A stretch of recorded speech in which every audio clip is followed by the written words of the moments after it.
Going on, my people? Do me a favor first, as usual, please check out DNKKnives.com. And if you purchase something from DNK, you can use this coupon code behind the edge 10 to get 10% off. Today we're going to talk about the Sokosha.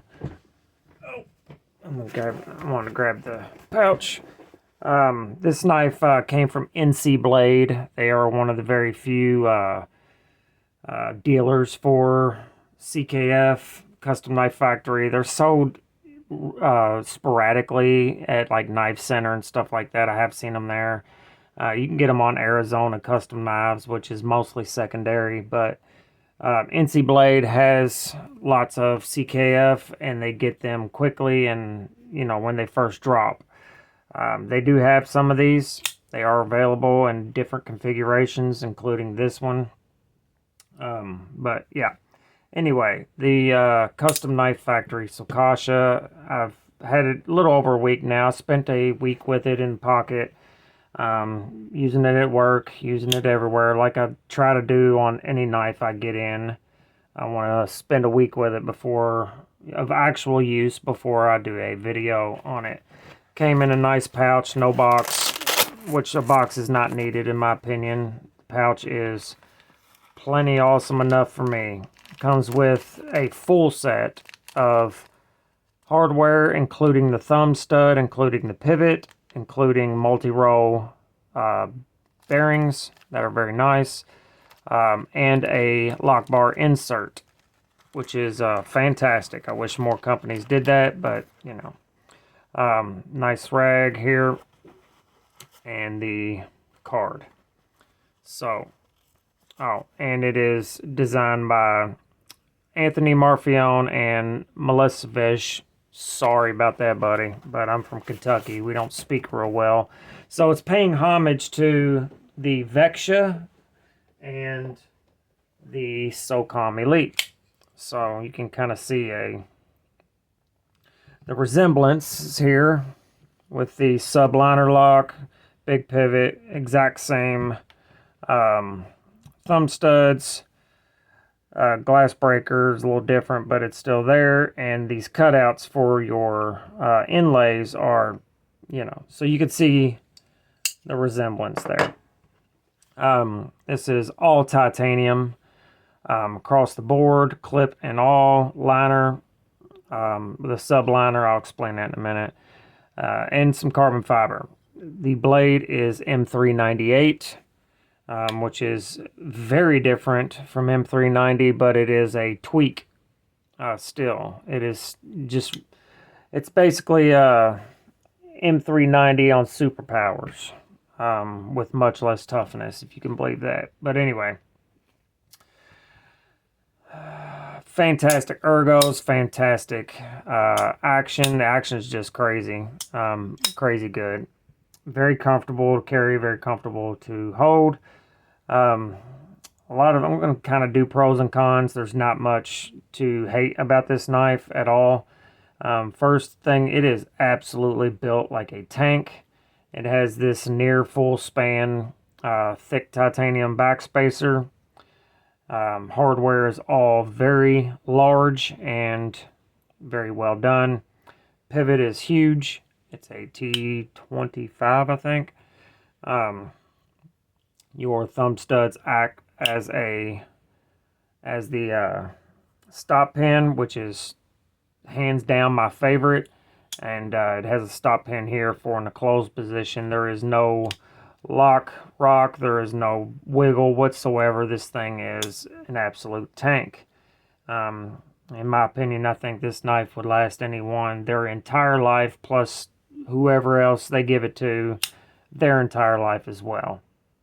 I see zero issues with the build quality or fit and finish or anything whatsoever with this knife. It is masterclass at being a good design, in my opinion.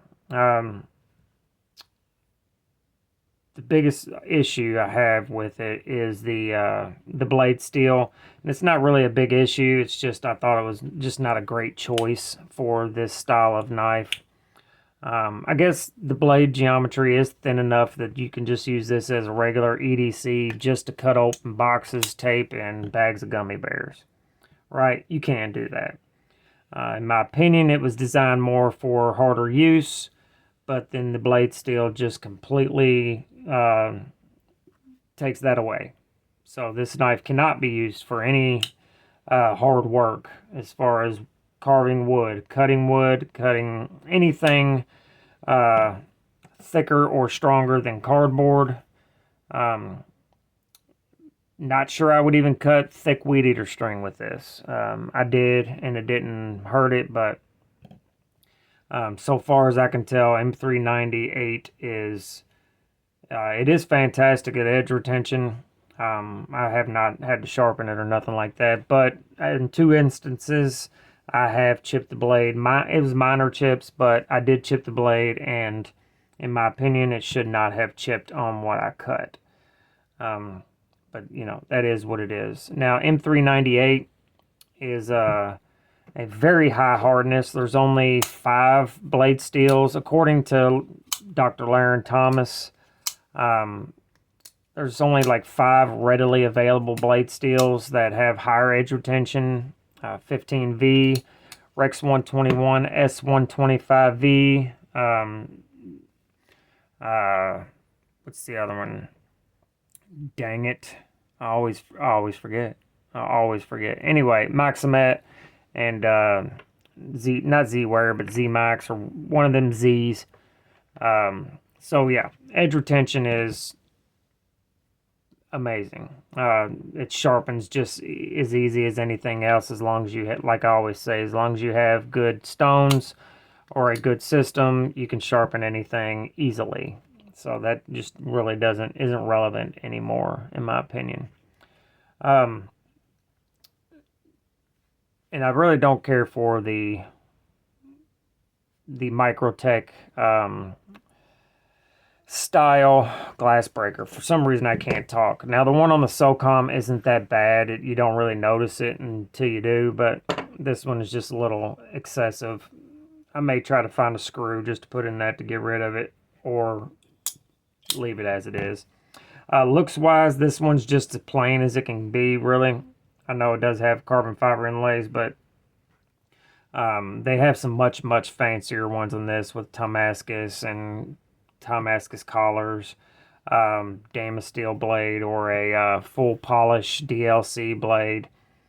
Those look really awesome, but they're just, you know, a little too out of line with the price, in my opinion. This one is $590, so $600, which is pretty daggone expensive, in my opinion, for what you're getting. And now CKF is owned and they operate in Europe. Used to be Russia, now it's in Europe. Slovakia or Serbia, or one of them you know, one of them places where everybody lives in a concrete apartment. So what they do is they have their knives, all the parts are machined in China, and then they send it to CKF in Europe. They put them together, tune them, sharpen them, do any hand elements that they're going to do to whichever piece, and then they sell them here. So to me, they're adding a step that is driving up the cost. In my opinion, if you're going to have them made in China, just have them made all the way and sell them for a little cheaper. Because if this was a Wii or a Reackon, this would be $400, which is not out of line, because to me these are a little better than both of those brands, in my opinion. Most custom Knife Factory knives I've ever had or handled have been fantastic. I've never had one not be fantastic. Heat treats have always been great as well. This one might actually be a little high. It might be why it's chippy. It might be a little too high as far as hardness goes, because that is a thing. It does happen. But I don't know that for sure. This is my very first time using M398, and it's not complete dog water, but it's not. I don't think it's going to be for me, just because I do want edge retention over anything else, but I do want to have a little bit of toughness as well. Now, M398 is extremely rust preventative, and I can't even say that for some reason today. Sorry, guys. Yeah, very stainless. There you go. Very stainless. Words. Better than M390. Better than S110V, S90V. So it's right up there with Van X and stuff like that. So it's a good steel as long as you're not going to do too much banging on it or have to worry about hitting staples or, you know, anything like that. Overall, I like the knife a lot. I'm glad to have it. I did not pay full price because I caught it on sale and I used Sezzle. So it was still expensive, but I didn't pay full price. So I had no problem with the price I paid for it. It isn't that out of line to me. They have quite a few custom Knife Factory knives that I like and I would like to try and have. I am trying to steer away from Chinese knives. I only own a couple. Most of my knives are American made or other countries.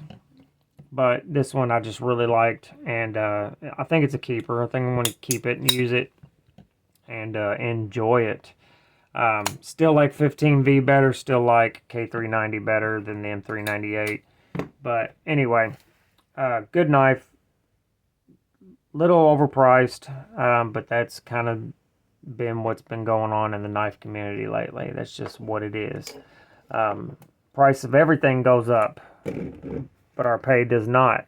Let me know in the comments if you have this knife. How do you feel about it? Thanks to all my patrons and my members. I will be doing a member giveaway in the next day or so.